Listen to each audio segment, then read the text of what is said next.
والسلام على أشرف الأنبياء والمرسلين وعلى آله وصحبه أجمعين.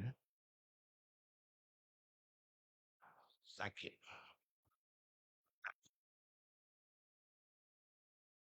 Alhamdulillah. Marilah kita bersyukur kehadrat Allah Subhanahu wa Ta'ala kerana dengan limpah kurnia Allah Subhanahu wa Ta'ala kita dapat teruskan lagi pengajian kitab Sahih Bukhari. Selepas ni insya-Allah kita akan sambung Sunan Tirmizi.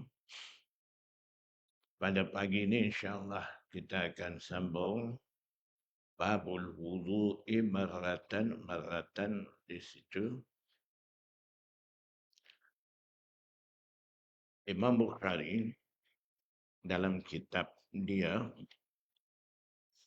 berkenaan dengan basuh anggota wudu, dia bawa 3 riwayat. Pertama riwayat basuh anggota wudu marratan. Bab yang kedua marrataini. Bab yang ketiga salasan. Jadi maksudnya basuh anggota wudu ni 1 kali boleh, 2 kali, 3 kali boleh belaka. Tapi yang basuh sekali itu adalah fardu. Maknanya kali pertama basuh anggota wudu tu mesti rata. Maknanya sekali itu kira sah wudu begitu. Basuh sekali itu mesti rata anggota wudu tu. Basuh muka kali pertama tu mesti rata muka tu. Tidak kata kali pertama pang sikit, kali kedua atas dahi, kali ketiga di tepi pipi, tak begitu. Maknanya kali pertama tu mesti rata. Satu anggota wudu tu basuh tangan sampai siku pun begitu. Jadi 1 kali basuh tu kira fardu. Dan 2 kali basuh tu kiranya lebih baik daripada basuh 1 kali. Maknanya akan tambah pahala lebih daripada basuh 1 kali. Itu dikatakan afdal. Aksarul sawaban indallah. Banyak pahala di sisi Allah basuh 2 kali itu. Kemudian basuh 3 kali itu dikatakan afdalul afdal. Terlebih baik. Tadi 2 kali basuh ni afdal ni lebih baik. 3 kali ni terlebih baik. Disebabkan basuh 3 kali itu mendapati dengan amalan sunnah Rasulullah sallallahu alaihi wasallam kiranya afdalul afdal. Dalam kitab Sunan Tirmizi, Imam Tirmizi bawa 5 bab berkenaan dengan basuh cuci anggota wudu itu.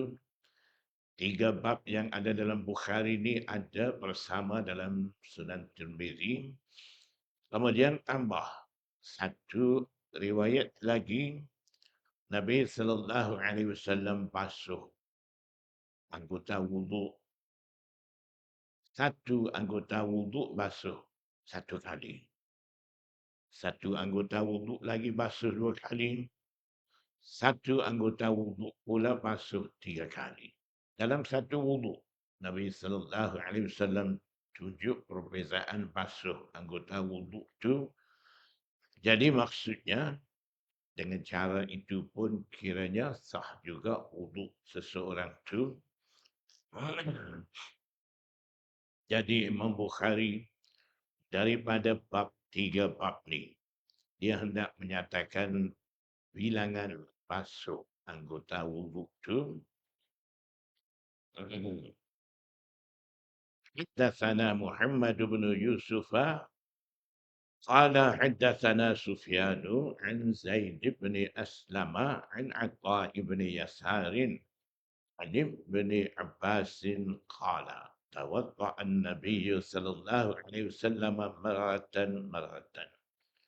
Riwayat daripada Abdullah bin Abbas, dia kata Nabi sallallahu alaihi wasallam hanya basuh anggota wuduk satu kali sahaja. Tunaikan fardu wuduk. Babul wudu'i marrataini. Bab yang kedua ni, wuduk, basuh anggota wuduk dua kali. حدثنا الحسين بن عيسى قال حدثنا يونس بن محمد قال أخبرنا فليح بن سليمان عن عبد الله بن أبي بكر بن محمد بن عمرو بن حزم عن عباد بن تميم عن عبد الله بن زيد أن النبي صلى الله عليه وسلم توضأ مرتين. باب الوضوء ثلاثا. Bab ini wuduk, basuh anggota wuduk tiga kali. حدثنا عبد العزيز بن عبد الله الأويسي قال حدثني إبراهيم بن سعد عن ابن شهاب أن عطاء بن يزيد أخبره أن حمران مولى عثمان أخبره أنه رأى عثمان بن عفان دعا بإناء. Maula Sayyidina Utsman, hamba merdeka Sayyidina Utsman, memberitahu bahawa dia melihat Utsman bin Affan minta bekas berisi air untuk wudu. Fa'afraga ala kaffaihi salasa mirarin. Kemudian Sayyidina Utsman tuangkan air ke atas dua tapak tangannya tiga kali. Faghasalahuma. Kemudian basuh tiga kali. Kemudian basuh kedua-dua tapak tangan tu. Summa adarsala yaminahu fil ina' famadmada wastan syara.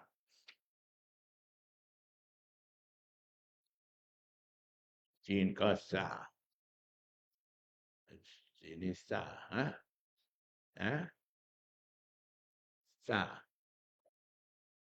Sah bukan syin kan? Wastan syara. Kemudian Sayyidina Utsman masukkan tangan kanannya dalam bekas. Kemudian komor mulut. Wastan sara. Dan hembus keluarkan air dari dalam hidung. Kalau istinsyara lain. Makna istansara, hembus keluarkan air daripada hidung. Istinsyaq dengan istinsar ada dua amalan. Istinsyaq ni idkhalul ma'i ilal anf, masukkan air ke dalam hidung. Istinsar ni hembus keluarkan air yang dah masukkan dalam hidung tu. Dua amalan sunat. Summa ghasala wajhahu salasan. Kemudian basuh mukanya tiga kali. Wa yadaihi ilal mirfaqaini salasa mirarin. Dan kedua tangannya basuh hingga dua siku.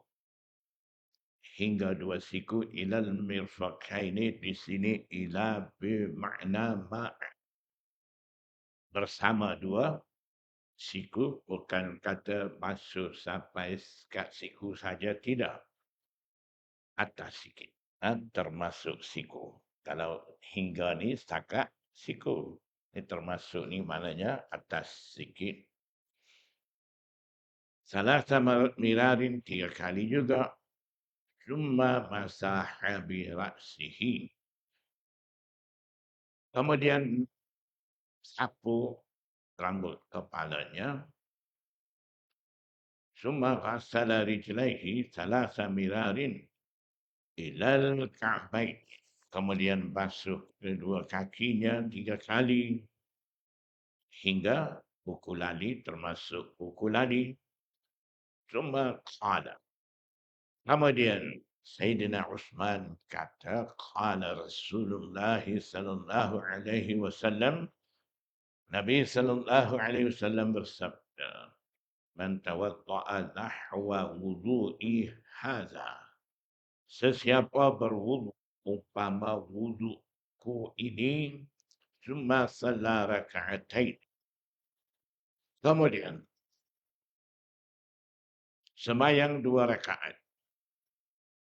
Semayang 2 rakaat tahiyatul wudu. La yuhaddisu fihima nafsahu. Tidak berbisik pada 2 rakaat itu dalam hatinya. Maknanya tidak khayal lain-lain, sambil semayang duduk khayal sampai mereka lah Iran lah, tak ada, khayal-khayal tak ada. Tumpu betul-betul hati dalam semayang. Ingat, Allah ghufira lahu ma taqaddama min zambi. Diampun baginya, bagi yang semayang 2 rakaat itu, dosanya yang lampau. Dosa dulu diampun. Jadi, berkenaan dengan maksud la yuhadditsu fihi ma nafsahu itu, ada 2 pendapat daripada 2 imam terkenal. Satu Qadhi Iyad, imam dalam mazhab Maliki, imam besar dalam mazhab Maliki, Qadhi Iyad.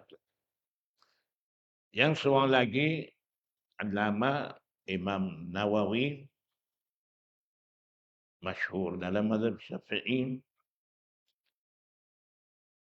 Jadi 2 imam tu dianggap akabir, ulama besar di kalangan mazhab Maliki dan juga mazhab Syafi'i. Imam-imam lain wujud selepas daripada mereka berdua. Jadi di antara 2, Imam Nawawi dan Imam Qadhi Iyad itu ada juga ikhtilaf di antara mereka berdua.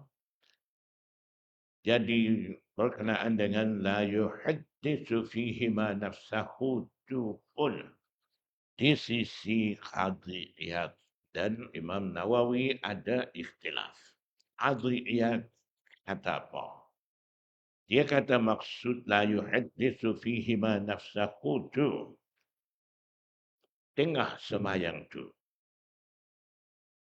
tidak wujud dalam hati sama ada dunia, urusan dunia ataupun urusan akhirat.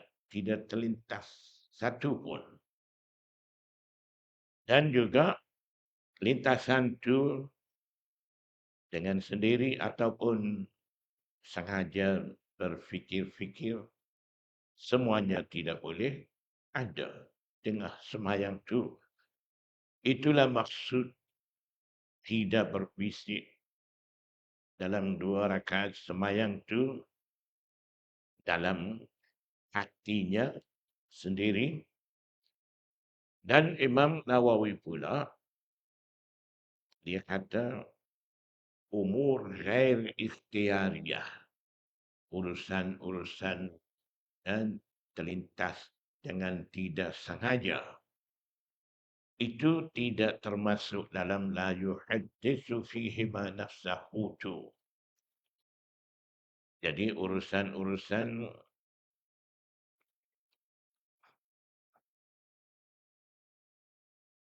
bukan sengaja lintas dalam hati itu Allah Subhanahu wa taala maafkan. Ada dalam satu riwayat, innallaha tajawaza an ummati ma waswasat bihi suduruha. Sesungguhnya Allah Subhanahu wa taala memaafkan bagi aku daripada umat aku juga perkara-perkara yang terlintas tanpa sengaja wujud dalam hati-hati mereka, Allah ampunkan. Jadi begitulah khilaf di antara Qadhi Iyad dan juga Imam Nawawi. Ghufira lahu ma taqaddama min zambihi. Diampun dosa. Diampun dosa maksudnya dosa kecil, sagair. Akan diampun dengan sebab wudu sembahyang 2 rakaat dengan amalan itu akan diampun dosa. Dosa apa? Bila dalam hadis sebut diampun dosa dengan sebab amalan-amalan. Kalau begitu, akan diambil maksud dosa kecil. Dan juga dalam ayat Quran juga ada disebut innal hasanati yudhibna sayyi'at. Hasanat, kebaikan itu hapuskan dosa-dosa. Sayyi'at, dosa-dosa. Jadi hasanat, kebaikan di situ maksudnya amalan-amalan sunan nawafil, amalan-amalan fardu dan sebagainya yang kita lakukan amal ibadat itu, amalan-amalan itu akan hapuskan dosa-dosa kecil kita. Tanpa kita taubat. Kita tidak taubat pun dengan sendiri akan diampun dosa-dosa itu. Itu dosa kecil. Jadi innal hasanati hasanat. Maksudnya kebaikan bukan taubat. Taubat ni kebaikan juga tapi tidak termasuk dalam itu.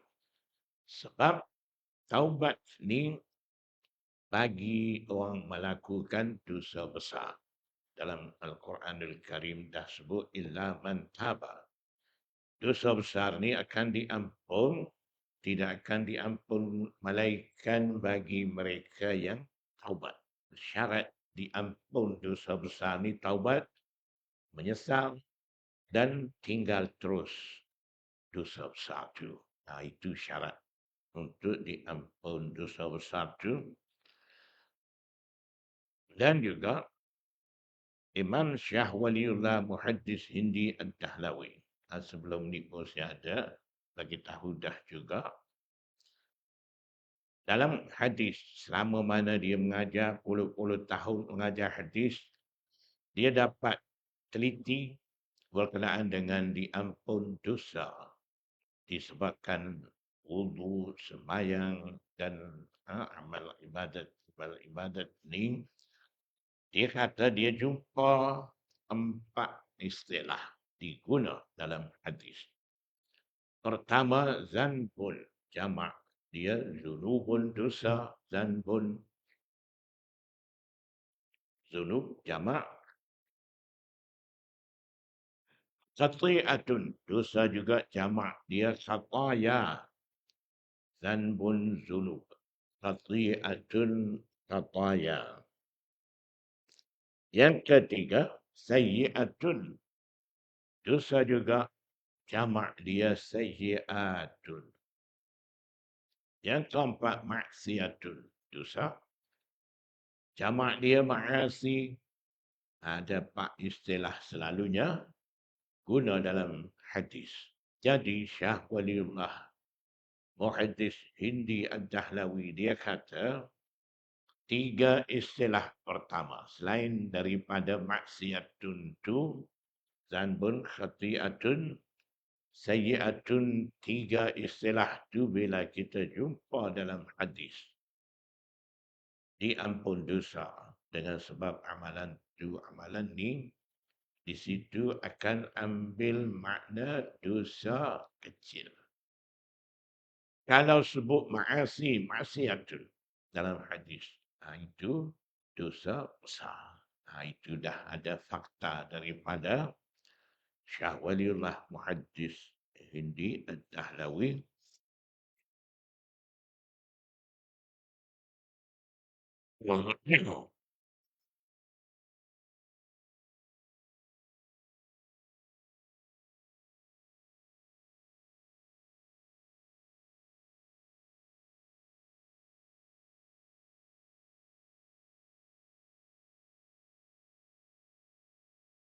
Jadi dalam riwayat ini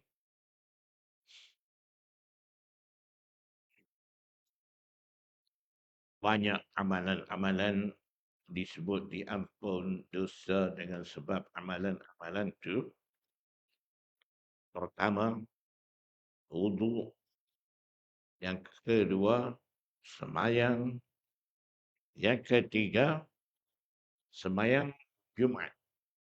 Antara Jumat hingga Jumat lain, dosa-dosa diampun. Dan juga dengan semayang tahiyatul masjid juga diampun dosa. Dan puasa hari Arafah juga diampun dosa.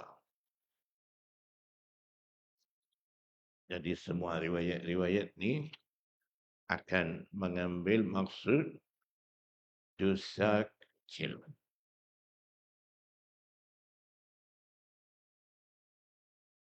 وعن إبراهيم قال صالح بن كيسان قال ابن شهاب ولكن عروة يحدث عن عمران فلما توضأ عثمان قال لا أحدثنكم حديثا لولا آية ما حدثتكموه.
Dah hilang khatib.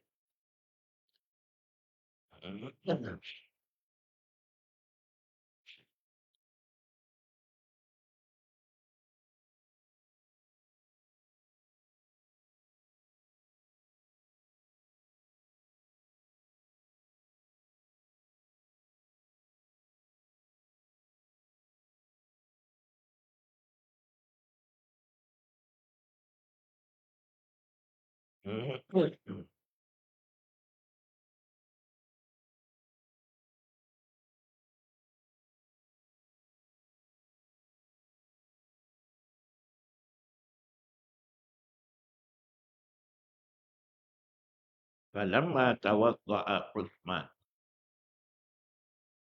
Ketika Sayyidina Uthman wudu.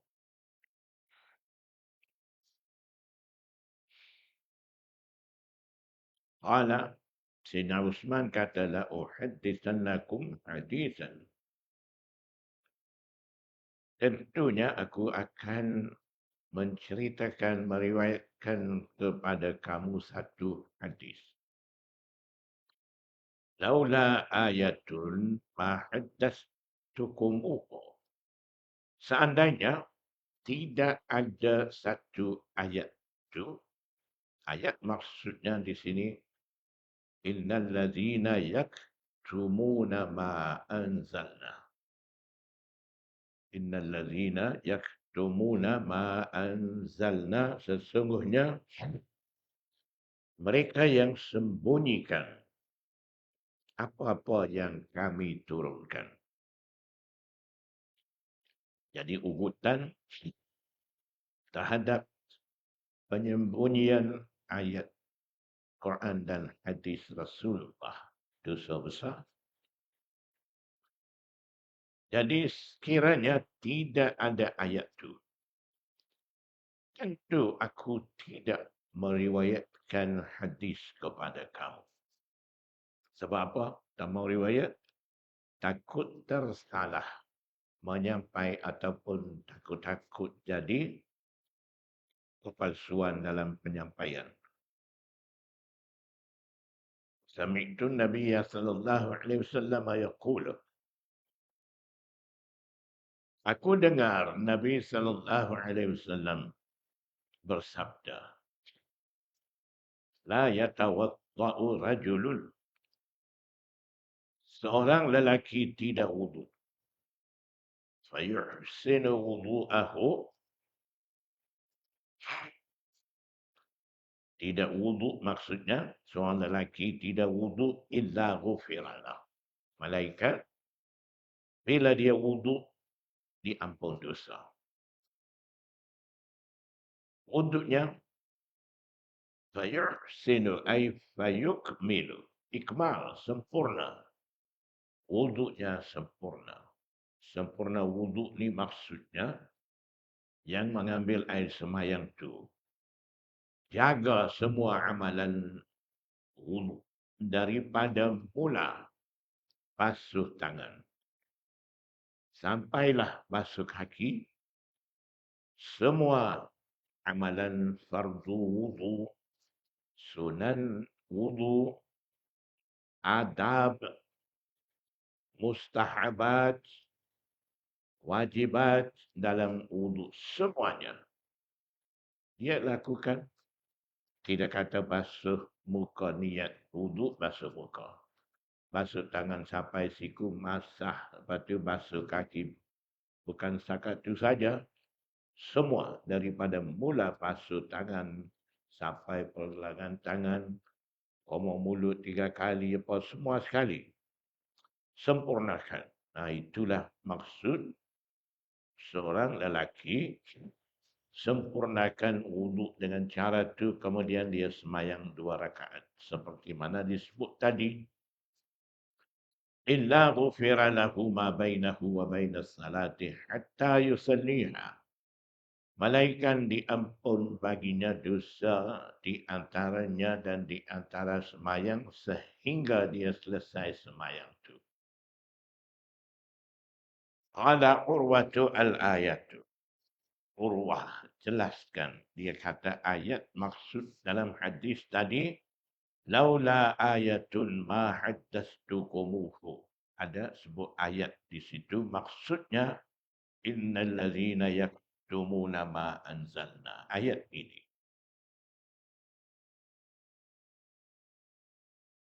Kita perhati tengok permulaan hadis ni wa'an Ibrahim.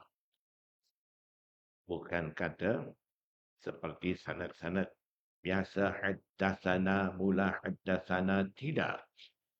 Dengan waw ataf dan an Ibrahim. Jadi muhaddisin kata sanad ni dikira ta'liq, mu'allaq, ta'liq. Nah, pagi kemarin ada sebutkan ta'liq, hadis mu'allaq, dalam Bukhari ada. Imam Hafiz Ibn Hajar Al-Asqalani menyusun kitab Taghliq Ta'liq sampai berapa jilid? Pagi kemarin kan sebut berapa jilid? Taghliq Ta'liq. Ha? 9 tu Sunan Asy-Syafi'i, Sunan Kubra Baihaqi. Taghliq Ta'liq ni satu set 5 jilid. Jadi inilah hadis ta'liq. Ha? Jadi ta'liq ni dia potong sesetengah rawi. Jadi cuba kita tengok dalam hadis ni.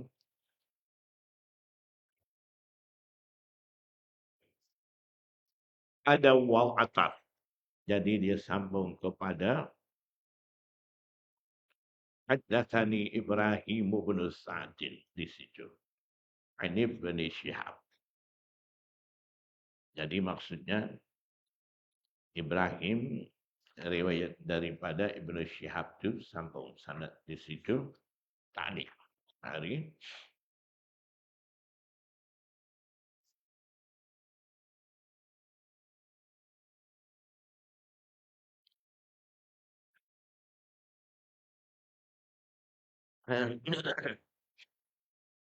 maksud dalam ni walakin urwatu yuhaddisu, ada potongan tu.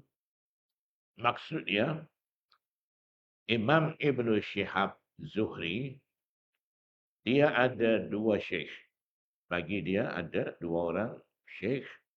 Guru dia mengambil hadis daripada dua orang syekh. Pertama Atta' bin Yazid. Seperti mana dalam sanad hadis bab tu. Dalam sanad hadis bab, cuba kita tengok. Qala haddatsani Ibrahim bin Sa'din an Ibn Shihab anna Atta' bin Yazid. Ibn Shihab Az-Zuhri. Riwayat daripada siapa? Riwayat daripada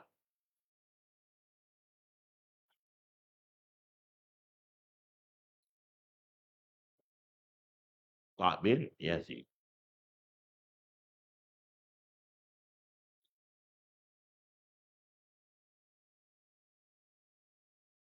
Dan dalam riwayat satu apa nama? Seorang lagi guru bagi Ibnu Syihab ni Urwat bin Zubair. Jadi dalam wa'an Ibrahim ta'liq tu walakin Urwata Ibnu Syihab kata Urwah riwayat daripada Umran. Dalam sanad hadis bab ni guru Ibnu Syihab Atta' bin Yazid riwayat daripada Umran. Dalam ta'liq ni guru bagi Imam Ibn Syihab Az-Zuhri ini Urwah bin Zubair yang riwayat daripada Umrah. Jadi Imam Bukhari di sini nak jelaskan tentang dua orang syekh bagi Imam Ibn Syihab Az-Zuhri.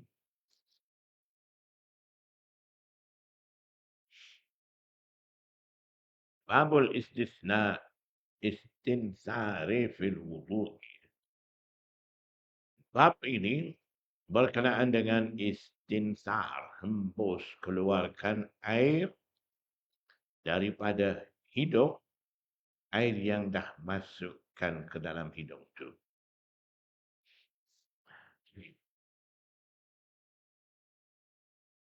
Imam Bukhari, sebelum ni dalam hadis tadi kita tanya istansara ke istansyara ke kan. Di situ istansara dah sebut. Itu amalan dalam satu wudu. Bab sebelum ni dah pun sebut. Kira-kiranya tidak perlu pun bawa satu bab perasingan babul istinsari fil wudu tu.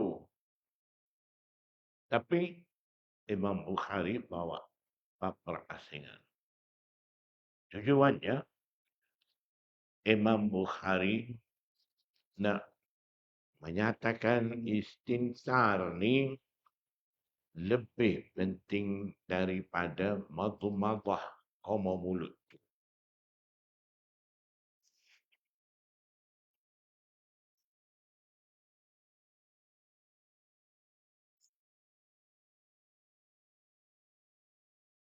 Kita akan baca babul madmadati fil wudu selepas ni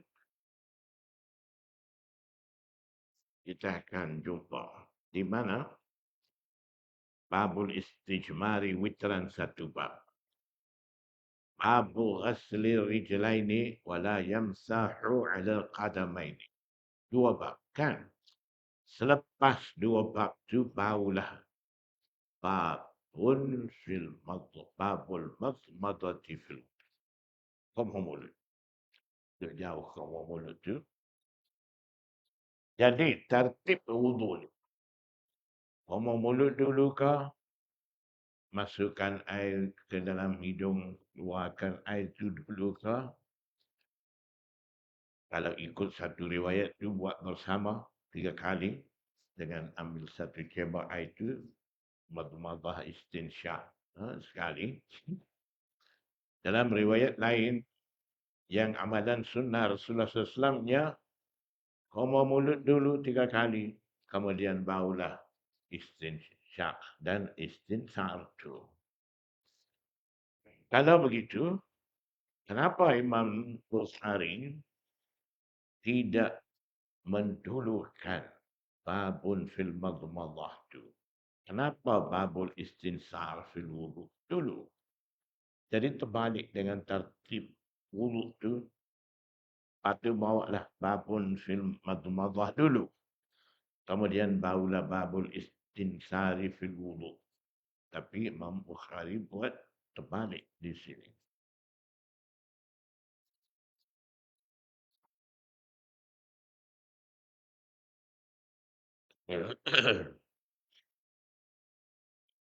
Jadi Hafiz Ibn Hajar Al-Asqalani bagi jawapan, katanya istinsar ni bersihkan dalaman. Masukkan air, hembus keluar air ni, bersihkan dalaman hidung tu.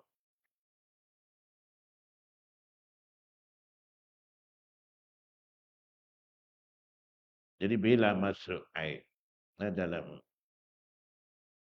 hidung tu, rongga daripada hidung tu mudah masuk air ke bahagian dalam berlainan dengan madmadah. Madmadah ni masuk air, koma-koma, curah. Masuk air ni, istinsyak ni masuk air sampai mana? Sampai khaysyum. Bila masuk, dia hampir nak masuk dalam. Jadi maksudnya itu adalah pembersihan dalaman. Madmadah ni pembersihan di luar saja. setakat di luar mulut, walaupun dalam kira banding dengan hidung tadi dia super di luar. Jadi sebab itulah Nabi sallallahu alaihi wasallam Imam Bukhari dulukan bab istinsar berbanding dengan bab madmadah itu.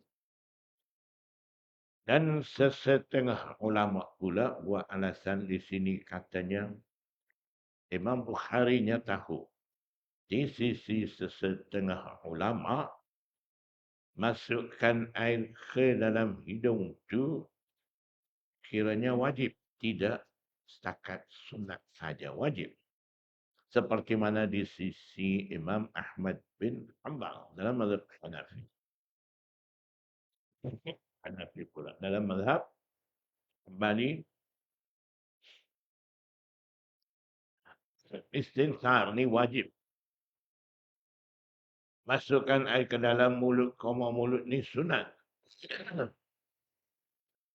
Jadi Imam Bukhari katanya muhaddisin sambil menyusun hadis dalam Bukhari, dia jaga juga ikhtilaf a'immah tu.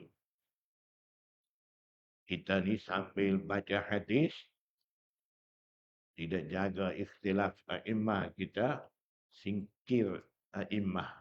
Katanya a'immah ni banyak ikhtilaf, tak boleh pakai. Imam Bukhari pula lain. Dia pelihara ikhtilaf a'immah tu. Jadi sebab tu dia muqaddam dulukan istinsar daripada madmadah. Meraih ulama yang membuat keputusan hukum istinsar ni bagaikan amalan wajib tu.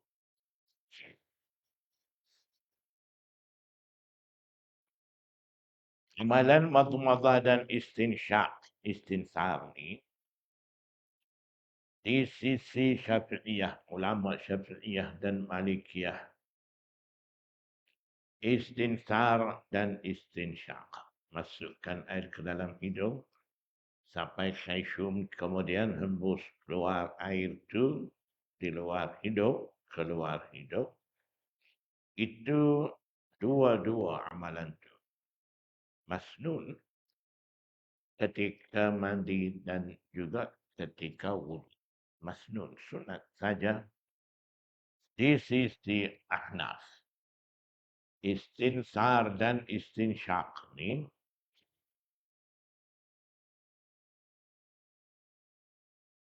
ketika mandi junub jadi wajib dua-dua. Kalau orang mandi junub tidak masukkan air ke dalam mulut dan juga hidung, tidak istinsyaq, tidak istinsar, kiranya mandi tidak sah. Kalau mazhab Syafi'i sah. Mandi sah. Amalan sunat dua tu dalam mazhab Syafi'i. Dan di sisi Imam Ahmad bin Hanbal ada 3 riwayat. Satu sama dengan Syafi'iyah dan Malikiyah, kira dua-dua amalan tu sunat. Yang kedua, dua-dua amalan tu menjadi wajib. Yang ketiga,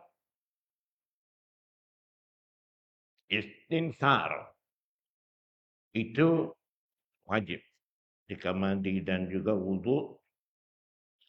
Dan madmadah, koma mulut ni hanya sunat ketika wudhu dan juga ketika mandi junub tu. Itu pendapat Imam Ahmad bin Hanbal. Zakarahu Utsman.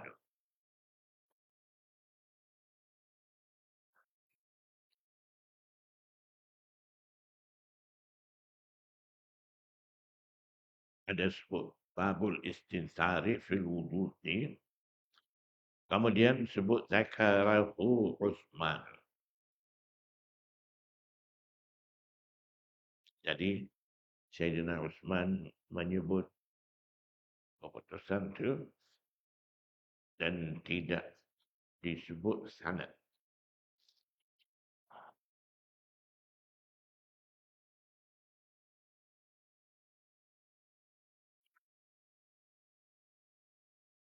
Jadi hadis-hadis daripada Sayyidina Utsman tadi yang kita baca ni,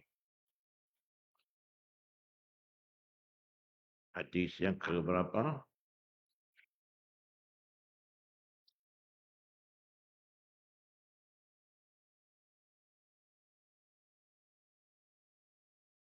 Tak apa.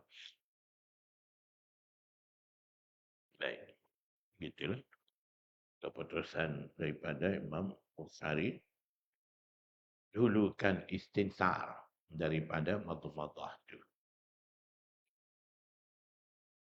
حدثنا دانو قال أخبرنا عبد الله قال أخبرنا يونس عن الزهري قال أخبرني أبو إدريس أنه سمع أبا هريرة عن النبي صلى الله عليه وسلم أنه قال.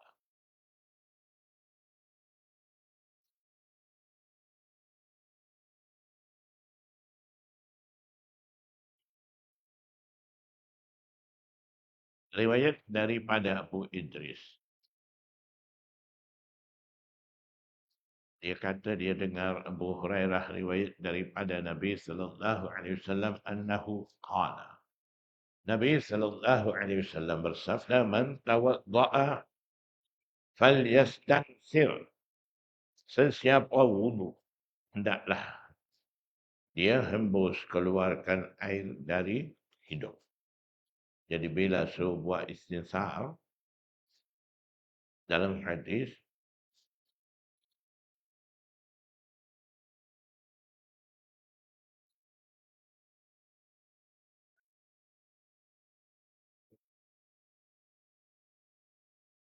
itu perintah daripada Rasulullah. Suruh ni perintah daripada Rasulullah dan sesetengah imam anggap itu adalah amalan fardu. Nabi suruh.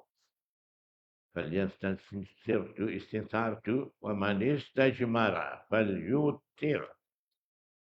Dan orang yang hendak memakai batu istajmara, hendak memakai batu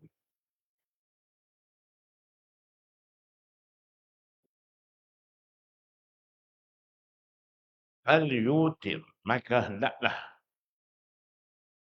dia pakai batu bilangan ganjil. Ganjil ni 1, 3 kan? 1, 3, 5, 7. Panggil apa? Ganjil. Itulah 3 kali falyutir.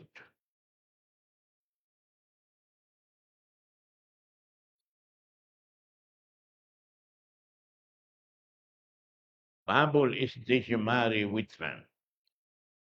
Bab ini memakai batu ketika istinja tu witr, bilangan ganjil.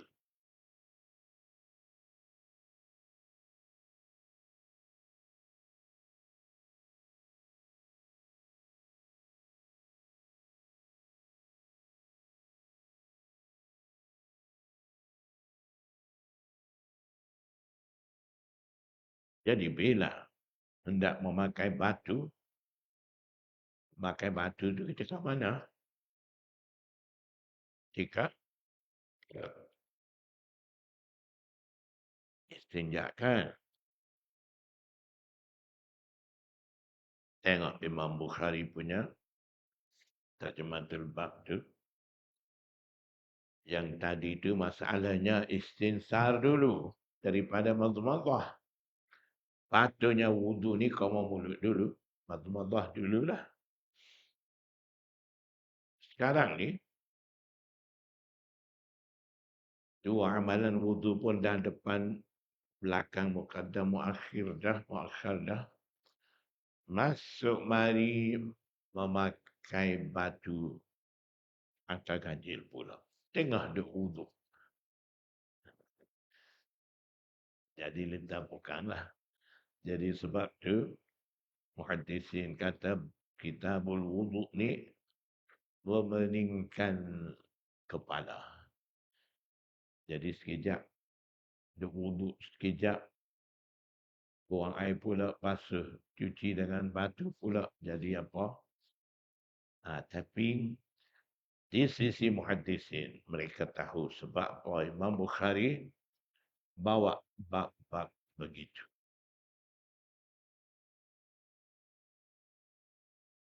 Jadi Syekhul Hadis Maulana Zakaria Al-Kandhalawi kata, babul istijmari witran ni dikatakan babun fi babil.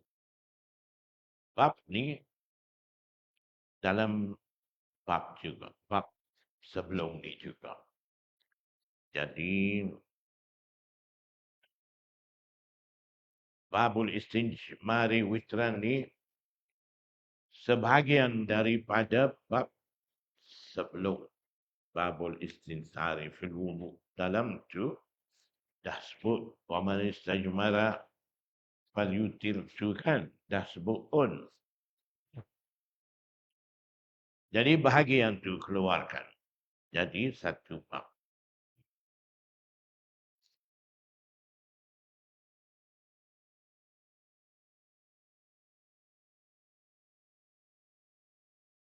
Tujuan Imam Bukhari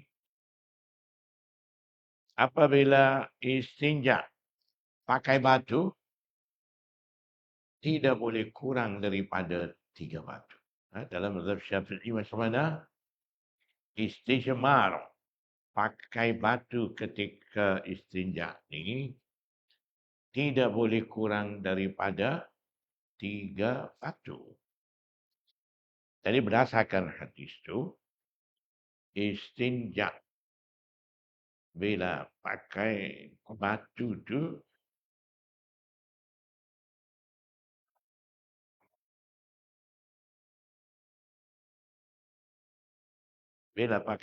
akan masak berapa kali, sapu berapa kali? 3 kali.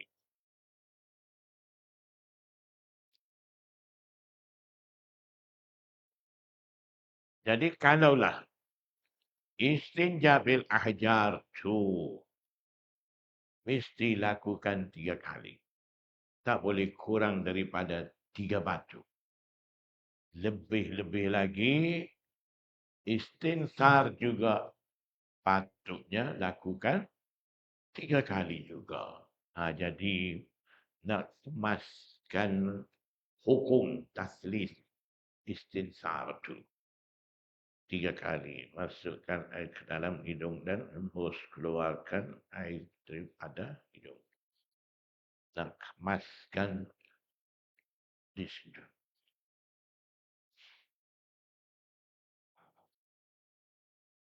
حدثنا عبد الله بن يوسف قال أخبرنا مالك عن أبي الزناد عن الأعرج عن أبي هريرة أن رسول الله صلى الله عليه وسلم قال riwayat daripada Abu Hurairah. Abu Hurairah kata, "Idza tawadda'a ahadukum falyaj'al fi anfihi ma'an thumma liyantasir." Apabila salah seorang daripada kamu wudu, maka hendaklah adakan air dalam hidung. Maknanya istinsyak. Masukkan air ke dalam hidung. Summa liyantasir.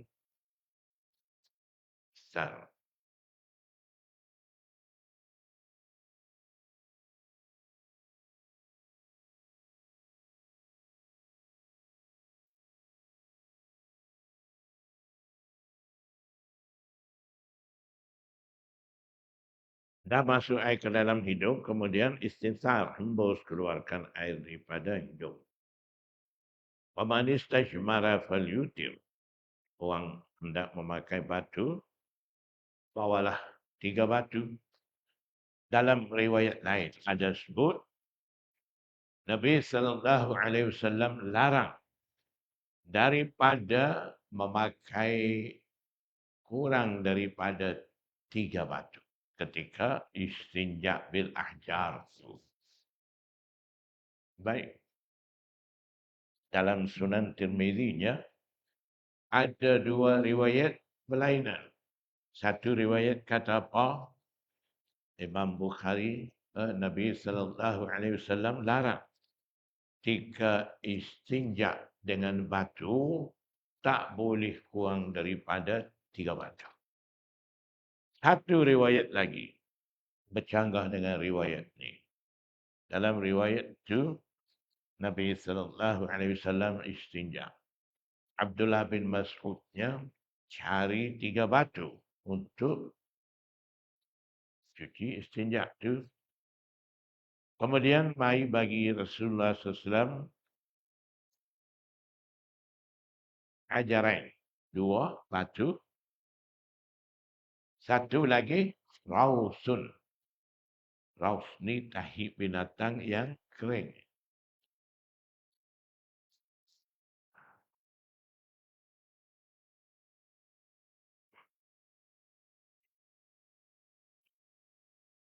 Ketika hala Rasulullah SAW, 2 batu dengan rausah tahi binatang yang kering itu, Nabi sallallahu alaihi wasallam bersihkan dengan 2 batu. Raus tahi binatang itu Nabi SAW lepar, buang. Kemudian kata, innaha riksun ay najasun, najisun. Sesungguhnya dia tu tahi binatang yang kering tu, dia tu najis, tak boleh hilangkan najis lain. Jadi sebab tu Nabi SAW buang raus tahi binatang tu. Ambil 2 batu saja. Jadi daripada amalan Rasulullah sallallahu alaihi wasallam ni dapati tidak cukup 3 batu pun dengan 2 batu sah istinja. Hadis tadi kata apa? Jangan kurang daripada 3 batu. Jadi berdasarkan Imam Syafi'i tarjih mengutamakan hadis yang Nabi larang tak boleh kurang daripada 3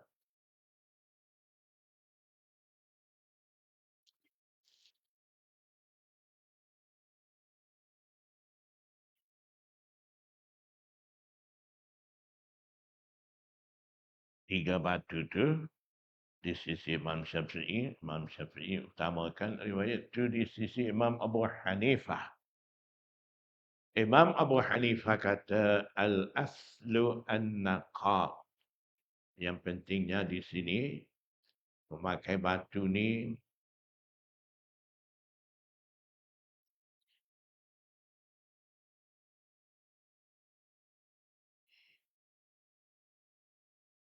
yang penting dalam taparat ni naqa, mau bersih. Lal adad, bukan bilangan.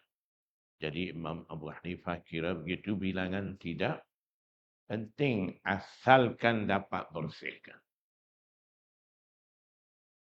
Jadi 2 pun kalau dah bersih, tak apa, okey.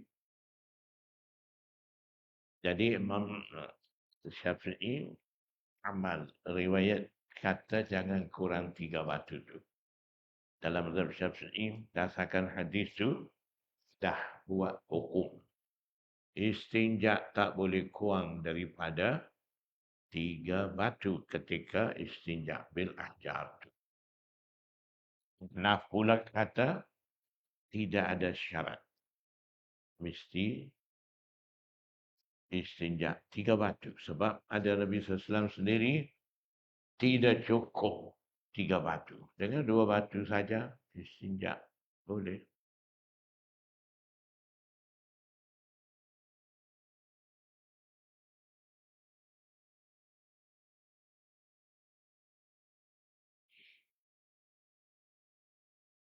Dan Imam Abu Hanifah kata, untuk bersihkan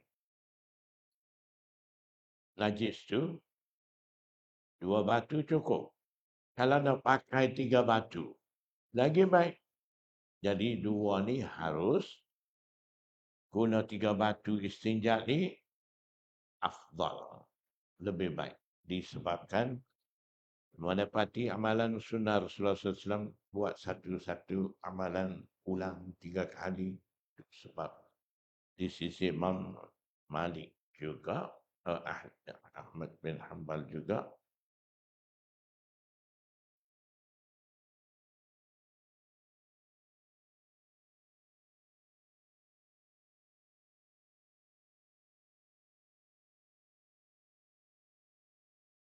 wa idza staiqadha ahadukum min naumihi falyaghsil yadahu, dan apabila jaga dari tidur salah seorang daripada kamu tu, maka hendaklah basuh tangan.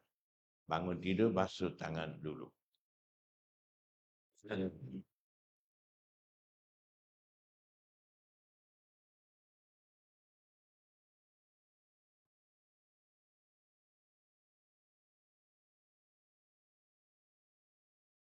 Qabla an yudkhilaha fi wudu'ihi.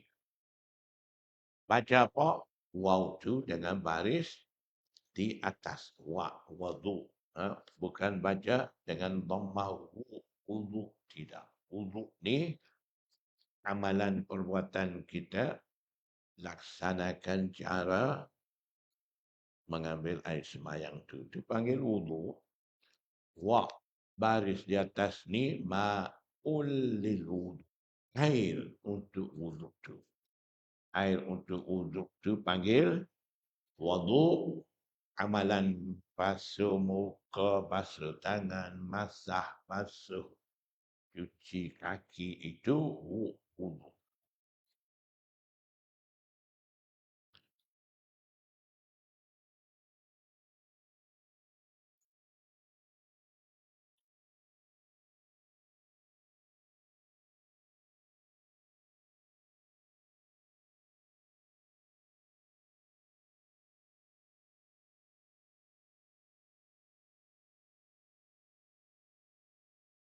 Jadi sebelum masukkan tangan ke dalam air wudu tu, basuh tangan dulu bila bangun tidur.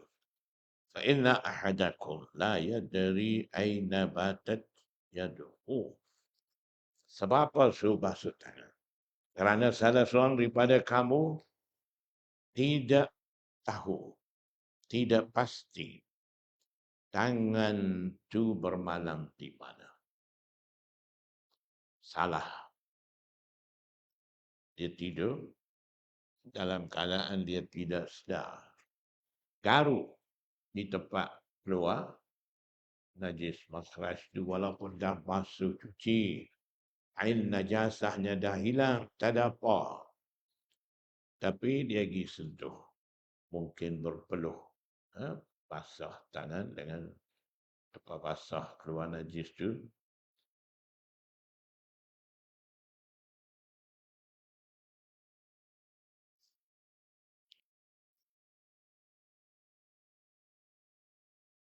Di masa tidur tak tahu sampai mana tangan tu.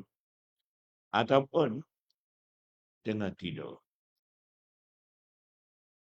Kemaluan tu ada keluar air mazi. Kita pun tak tahu. Tangan disentuh di situ pula. Tangannya cemar. Kena basuh dululah. Jadi daripada hadis wa iza staiqadha ahadukum hingga la yadri aina batat yaduhu tu, Imam Ahmad bin Hanbal kata, dan juga Imam Dawud Zahiri. Dua imam tu kata apa? Bangun tidur, basuh tangan wajib. Mesti basuh. Tak kira dia ni tersentuh di mana saja ataupun tak tahu sentuh. Mungkin tidak sentuh, sama ada sentuh ataupun tidak sentuh di tempat keluar najis dan najis-najis yang lain ada di tubuh ketika tidur tu dia tak tahu. Jadi sebab itulah Imam Ahmad bin Hanbal dalam mazhab Hanbali dan Imam Dawud Zahiri dalam mazhab Zahiriyah. Basuh tangan ketika bangun tidur pagi, wajib basuh tangan. Tak basuh tangan, tangan tu celup dalam bekas air, air itu akan jadi najis. Sedia air bekas untuk mandi ke, wuduk ke, tak basuh tangan. Bangun tidur tu dicelup. Air itu dah jadi najis. Nah, itu siapa? Imam Ahmad bin Hanbal dan Imam Dawud Zahiri. Mereka ni beramal secara zahir dengan Quran dan hadis itu. Jadi itu sebab beza hukum di antara Imam Ahmad bin Hanbal dan di antara a'immah salasah, tiga imam lagi. Tiga imam lagi, Imam Malik, Imam Abu Hanifah, Imam Syafi'i.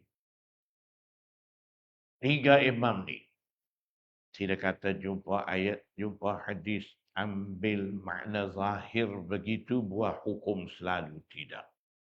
Tiga imam ni lain. Imam Ahmad bin Hanbal lain. Dia tengok ayat hadis zahir maksud tu dia amal. Kita ambil Imam Syafi'i. Sampai kita masuk mazhab Syafi'i ke. Cara Imam Syafi'i simpul hadis-hadis tu. Kemudian buat keputusan. Bila Imam Syafi'i nak buat keputusan hukum, dia kaji halusi dulu. Ada riwayat-riwayat lain banyak dalam bab tu dia ambil himpun mikir. Kemudian barulah keluarkan hukum. Tidak amal zahir Quran Sunnah.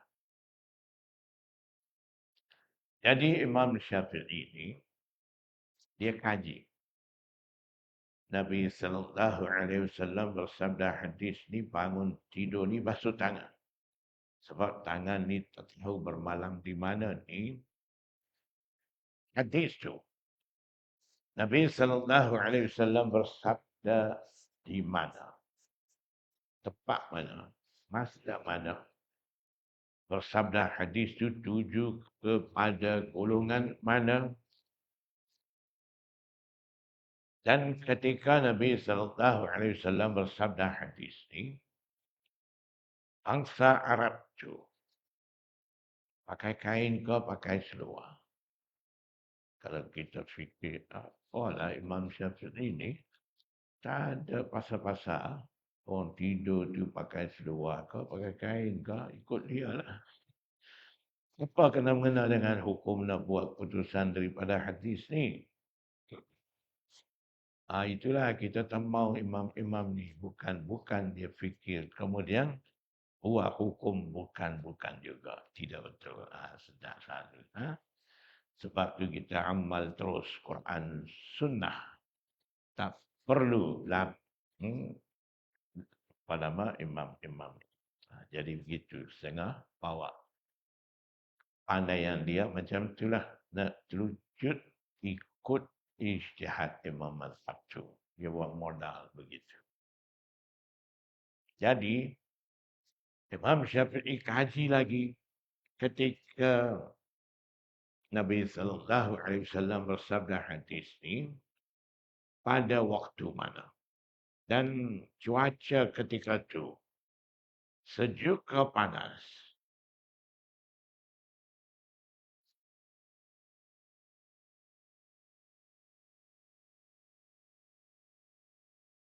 Bila Imam Syafi'i kaji, Imam Syafi'i dapati ketika Rasulullah SAW bersabda hadis basuh tangan tadi, Nabi SAW bersabda, fi ibtida'il Islam. Pada peringkat awal Islam. Ketika itu, cuaca panas. Hijaz pun ada sejuk, ada panas kan. Ada setengah nak pergi umrah. Dia kata pergilah bulan tu, bulan ni. Bulan berapa? Biasa sejuk sikit sana. Bulan 4 ke? Bulan berapa? Ada kan kumpulan nak pergi umrah. Dia sebut-sebut gitu. Kalau pergi bulan ni panas. Nanti bulan berapa dia sebut. Bulan tu sejuk. Jadi di situ pun walaupun bukan duk panas sama, bukan duk sejuk sama, ada panas, ada sejuk.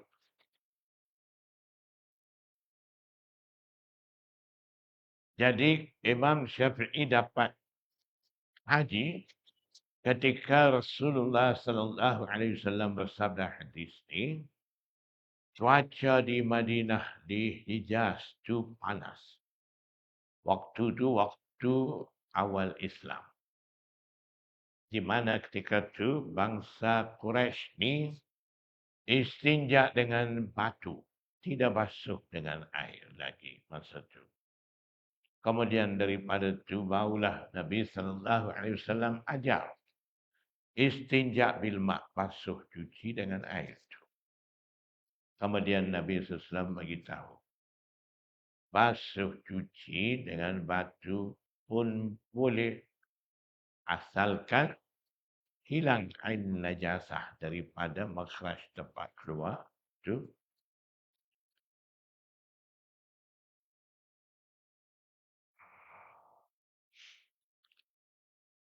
Dan Nabi SAW kemudian bagi tahu orang guna batu ketika istinja.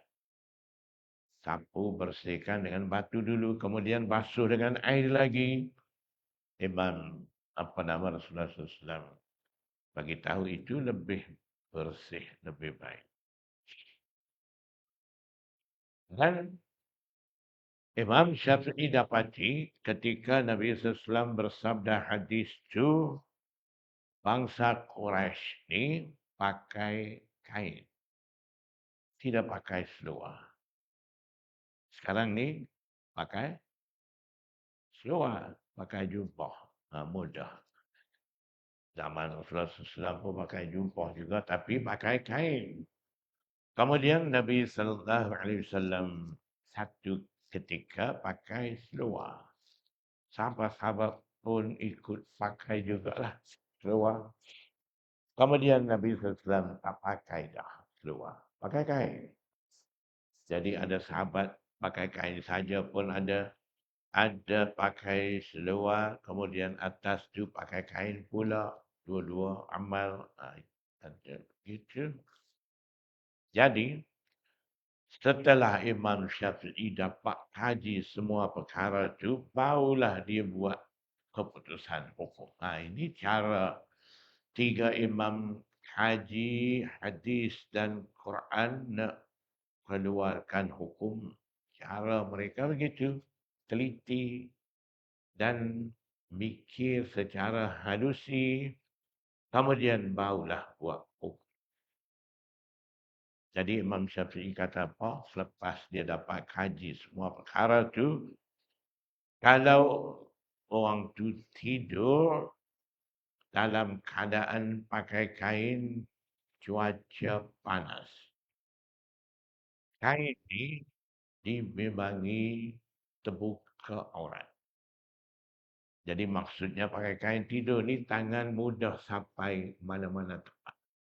Tengah tidur garuk, tersentuh makhraj ataupun zakar, faraj dan sebagainya, dalam keadaan tidak tahu, tersentuh. Bila bangun tidur, keadaan orang tidur ni dalam keadaan cuaca panas tu pakai kain. Mudah terselap kain ni. Dibimbangi tangannya waktu malam tu tersentuh makras. Ketika dia garu tersentuh makras tu, kadang dia sedar, kadang tidak sedar. Kadang-kadang orang tidur ni musim panas. Dia tidur, bangun tidur, tengok baju t-shirt dia duduk lungguk dekat pantang. Dia mikir, semalam aku pakai, ni macam mana baju t-shirt ni duduk sini. Aku tak pecah pun semalam. Dia dalam keadaan tidak sedar tu. Boleh jadi begitu. Jadi begitulah juga dalam keadaan tidak sedar, tersentuh makhraj, tersentuh air mazi ke tangan boleh jadi najis. Jadi Imam Syafi'i kata, kalau kita tidak yakin tangan kita ni bersih, tidak yakin tangan kita ni bersih ni maksudnya mungkin tersentuh tepat, keluar najis dan sebagainya. Kalau yakin tidak tersentuh, yakin tidak tersentuh tepat najis, kalau begitu tidak wajib basuh tangan. Walaupun begitu, baik basuh, tidak wajib basuh tangan, maksudnya boleh celup tangan dalam bekas air itu. Walaupun begitu, baik basuh tangan. Amalkan hadis. Kalau tidak basuh, masukkan tangan ke dalam air. Air tidak jadi najis sebab dia yakin tangan dia tidak najis. Air tidak najis. Cuma amalan dia tidak basuh tangan. Disentuh air itu makruh. Dia tidur tu dalam keadaan dia yakin tangan dia tidak kotor ni, keadaan tidur macam mana. Jadi tangan boleh jadi najis ni tersentuh makhraj. Keluar, tempat keluar najis. Dan asal hadisnya, asbab suruh basuh tangan ni, tidur tu musim cuaca panas. Bila cuaca panas, bila tidur peluh. Kita tidur panas. Bangun tidur tu, celah tekak. Celah setia. Celah lipat lutut. Celah setia. Celah punggung, celah paha semuanya. Peluh juga kan. Maknanya basah. Lepas tu pergi sentuh pula. Dalam keadaan basah tempat keluar najis tu, bimbang tangannya kotor. Jadi bila kata yakin tangan tidak kotor ni, dia tidur musim tidak panas, musim sejuk. Musim sejuk tidur ni tak keluar peluh kan. Kena bangun jogging lagi nak suruh peluh tu. Tak perlu. Lepas tu, sebab sejuk, pakai seluar tidur. Seluar pendek ke, seluar panjang ke, ikutlah. Maknanya tertutup tepat. Makhraj. Jadi, yakin tangan tidak sampai di situ. Tapi tak tahulah sebab gatal, tangan masuk dalam seluar.